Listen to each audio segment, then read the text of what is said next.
ನನ್ನ ಜಾತಿಯವನು ನನ್ನ ಧರ್ಮದವನು ಅಂತ ಮತ ಹಾಕೋದನ್ನು ಬಿಟ್ಟು ಪ್ರಾಮಾಣಿಕರು ಜನಪರ ಕಾಳಜಿ ಇರ್ತಕ್ಕಂಥ ಸುಸಂಸ್ಕೃತರನ್ನು ಆಯ್ಕೆ ಮಾಡಿ 2028ಕ್ಕೆ ವಿಧಾನಸಭೆ ಕಳಿಸಬೇಕು ಮತ್ತು ದುಷ್ಟ ಎಲ್ಲರಿಗೂ ನಮಸ್ಕಾರ, ಅಸ್ಸಲಾಂ ಅಲೈಕುಂ.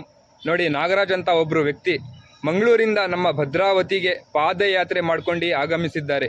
ಏನಕ್ಕೆ ಪಾದಯಾತ್ರೆ ಮಾಡ್ಕೊಂಡು ಬಂದಿದ್ದಾರೆ ನಮ್ಮ ಭದ್ರಾವತಿಗೆ ಅಂದರೆ, ಇದು ಭ್ರಷ್ಟಾಚಾರ ಏನು ನಡೀತಾ ಇದೆಯೋ ಆ ಭ್ರಷ್ಟಾಚಾರ ಎಲ್ಲ ಕಮ್ಮಿ ಮಾಡಬೇಕು ಅಂತ ಇವರು ಪಾದಯಾತ್ರೆ ಮಾಡ್ಕೊ ಬರ್ತಾ ಇದ್ದಾರೆ. ಏನು ಭ್ರಷ್ಟಾಚಾರ ಅಂದರೆ, ನೀವು ನಮ್ಮ ಜಾತಿಯವರು ನಮಗೆ ಓಟ್ ಕೊಡಿ, ನೀವು ಹಿಂದೂ ಜಾತಿಯವರು ನಮಗೆ ಓಟ್ ಕೊಡಿ, ಮುಸ್ಲಿಂ ಜಾತಿಯವರು ನಮಗೆ ಓಟ್ ಕೊಡಿ, ನೀವು ಲಿಂಗಾಯತರು ನಮಗೆ ಓಟ್ ಕೊಡಿ ಅಂತ ಈ ಥರ ಜಾತಿ ಭೇದ ಭಾವ ಮಾಡ್ತಾ ಇದ್ದಾರಲ್ಲ, ಈ ಭ್ರಷ್ಟಾಚಾರ ಎಲ್ಲ ಕಡಿಮೆ ಆಗಬೇಕು ಅಂತ ಇವರು ಪಾದಯಾತ್ರೆ ಮಾಡ್ಕೊ ಬಂದಿದ್ದಾರೆ, ನಮ್ಮ ಭದ್ರಾವತಿಗೆ ಬಂದಿದ್ದಾರೆ. ಈ ವಿಡಿಯೋ ನೋಡಿ. ಮತ್ತು ನಮ್ಮ ಭದ್ರಾವತಿಯ ರಿಲೇಟೆಡ್ ವಿಡಿಯೋ ಏನಾದರೂ ನೋಡಬೇಕಂದ್ರೆ ನಮ್ಮ ಯೂಟ್ಯೂಬ್ ಚಾನಲನ್ನು ಸಬ್ಸ್ಕ್ರೈಬ್ ಮಾಡ್ಕೊಳ್ಳಿ. ಬರ್ತೀನಿ. ಜೈ ಹಿಂದ್, ಜೈ ಕರ್ನಾಟಕ. ಎಲ್ರಿಗೂ ನಮಸ್ಕಾರ. ನಾನು ನಾಗರಾಜ್ ಕಲ್ಕುಟ್ಗಾರ್, ಬಾಗಲಕೋಟೆ. ಒಂದು MSc MTech ಆಗಿದ್ದು ಪ್ರೊಫೆಷನಲ್ ಮತ್ತು ಸಾಮಾಜಿಕ ಕಾರ್ಯಕರ್ತ. ಈಗ ಸದ್ಯ ನಾನು ಕರ್ನಾಟಕದಾದ್ಯಂತ ಸ್ವಚ್ಛ ವಿಧಾನಸಭೆ ಅಭಿಯಾನವನ್ನು ಹಮ್ಮಿಕೊಂಡಿದ್ದೇನೆ. ಈ ಅಭಿಯಾನ ಫೆಬ್ರವರಿ 16ಕ್ಕೆ ಬೆಂಗಳೂರಿಂದ ಪ್ರಾರಂಭ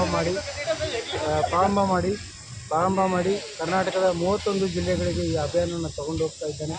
ಬೆಂಗಳೂರಿನ ಚಿಕ್ಕಬಳ್ಳಾಪುರ, ಕೋಲಾರ, ರಾಮನಗರ, ಮಂಡ್ಯ, ಚಾಮರಾಜನಗರ, ಮೈಸೂರು, ಕೊಡಗು ಮೂಲಕ ಹಾಯ್ದು ಮಂಗಳೂರನ್ನು ಬಂದು ಈ ಅಭಿಯಾನ ತಲುಪಿದೆ. ಇನ್ನೂ ಬಾಕಿ ಜಿಲ್ಲೆಗಳಿಗೆ ಹೋಗೋದಿದೆ.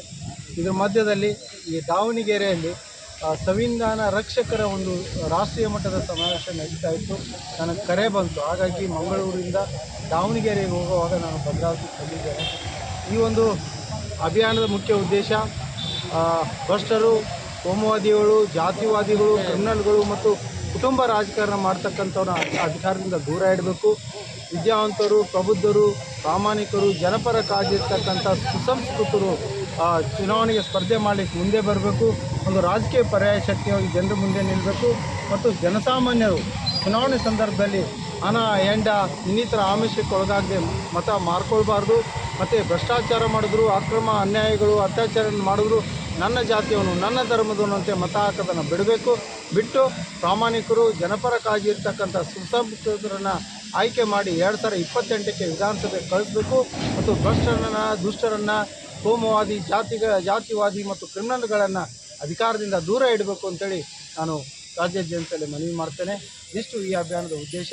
ಮತ್ತು ಮುಂದಿನ ದಿನಗಳಲ್ಲಿ ಈ ಅಭಿಯಾನ ಸಂದರ್ಭ ಮತ್ತೆ ನಾನು ಭದ್ರಾವತಿಗೆ ಬರ್ತೇನೆ, ಬಂದು ಇಲ್ಲಿ ಸಾರ್ವಜನಿಕರ ಮಧ್ಯೆ ಈ ಒಂದು ಅಭಿಯಾನವನ್ನು ಕೈಗೊಳ್ತೇನೆ. ಜೈ